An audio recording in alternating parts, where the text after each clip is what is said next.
सभी का स्वागत है आपके अपने ऑनलाइन प्लेटफॉर्म लर्नर क्लास पे। देखिए, जैसा कि आपको एनसीईआरटी हिस्ट्री 1100 प्लस एमसीक्यूज के माध्यम से कराया जा रहा है। स्पेशली आपके सीयूईटी का जो पेपर होने वाला, यूपीपीसीएस, यूपीएससी, एपीएफसी, ईपीएफओ और वीडियो री एग्ज़ाम, इन सभी के लिए बेहद इंपॉर्टेंट है ये। यहाँ से सीधा आपके डायरेक्ट क्वेश्चन आते हैं। जूनियर सेशन का पेपर आपका होने वाला है, ठीक है। पीडीएफ के लिए आप हमारे टेलीग्राम और ट्विटर और फेसबुक पेज पे विज़िट कर सकते हैं, ठीक है। चलिए आइए शुरू करते हैं। बहुत दिनों से आपकी कुछ ये लमसम 1-2 हफ्ते हो गए थे, वीडियो आपको मिली नहीं थी, तो उसके लिए माफ़ी चाहेंगे। देखिए, अब आज से स्टार्ट हो रही है, आप फिर से आप देखिए। दक्षिण भारत के राज्यों के विभिन्न स्थानीय सभाओं के संदर्भ में आपसे सुमेलित पूछा जा रहा है, क्या सही है? तो देखिए, सभा ब्राह्मण भूस्वामियों का संगठन, बिल्कुल सही बात है, ये तो होता था। और तीसरा नगरम, ठीक है, साउथ की बात हो, नगरम आएंगे, शिल्पकारों का संगठन। तो ऑप्शन नंबर इसमें कौन सा सही है? सी, पहला और दूसरा।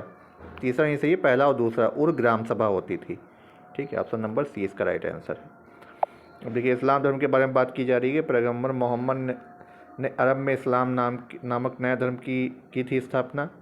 अगले 100 सालों के दौरान इस्लाम उत्तरी अफ्रीका, स्पेन और भारत में फैल गया। अरब नाविक जो इस उपमहाद्वीप की तटीय बस्तियों से ही परिचित थे, अब अपने साथ इस नए धर्म को भी ले आए। तो इसके बारे में आपका क्या कथन होगा? देखिए, तीनों ही सही बात है, काफ़ी फेमस हुआ है।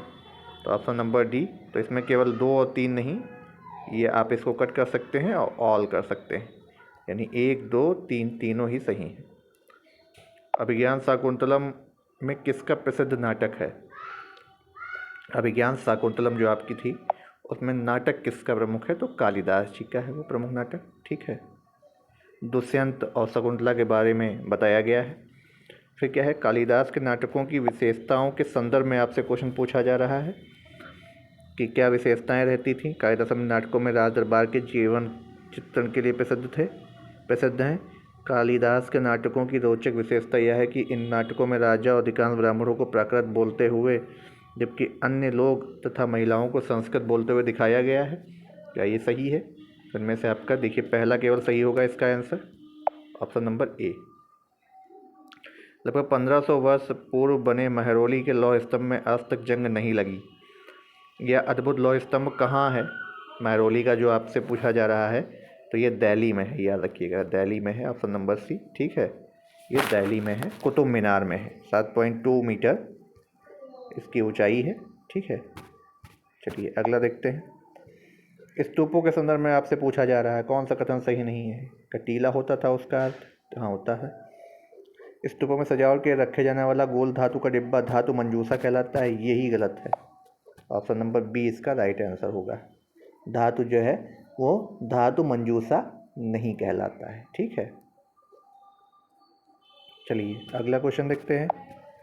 मध्यकालीन आपसे पूछा जाए, आरंभिक हिंदू मंदिरों के संदर्भ में आपसे पूछा जाए, मंदिरों में आपका क्या है? सबसे महत्वपूर्ण भाग मंडप होता था।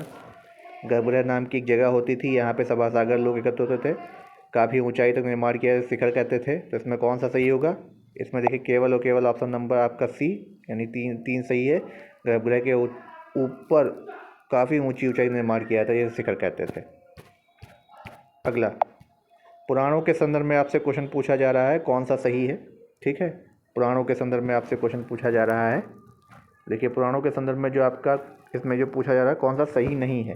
देखिए, स्त्रियों तथा शूद्र जिन्हें वेद पढ़ने की अनुमति नहीं थी, पुराणों को भी नहीं सुन सकते, ऐसा कोई बात नहीं थी, ठीक है। Option number D. इनके में से कौन पुराणों के संकलन से संबंधित नहीं है? पुराणों के संकलन से संबंधित कौन सा नहीं है?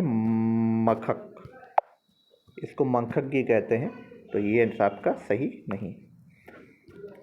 आर्यभट्टियम के लेखक आर्यभट्ट निम्नलिखित में से किससे संबंधित है? तो ये आपके संबंधित हैं। देखिए, तीनों से ये संबंधित हैं ये, ठीक है।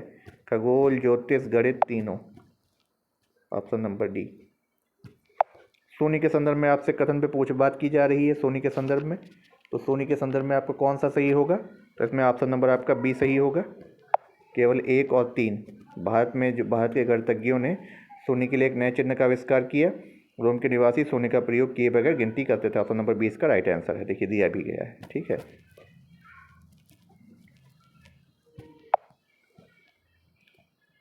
ठीक है, तो ये आपका इसमें राइट आंसर था। अब अगला क्वेश्चन हम देखते हैं। देखिए एक सूची की बात की जा रही है, कुछ आपके इधर काव्य दिए गए हैं, उधर उसके रचनाकार दिए गए हैं। तो आइए देखते हैं कौन सा सही है। देखिए मेघदूतम किसकी होगी, आप सभी को पता है। मेघदूतम किसकी होगी, मेघदूतम आपके कालिदास की होगी। तो ये तो सी का 3 से मिल गया, यानी दूसरा और ये हमारे 3 ऑप्शन ही बचे रहेंगे। ठीक है, अब देखते हैं शिल्पकादिरम।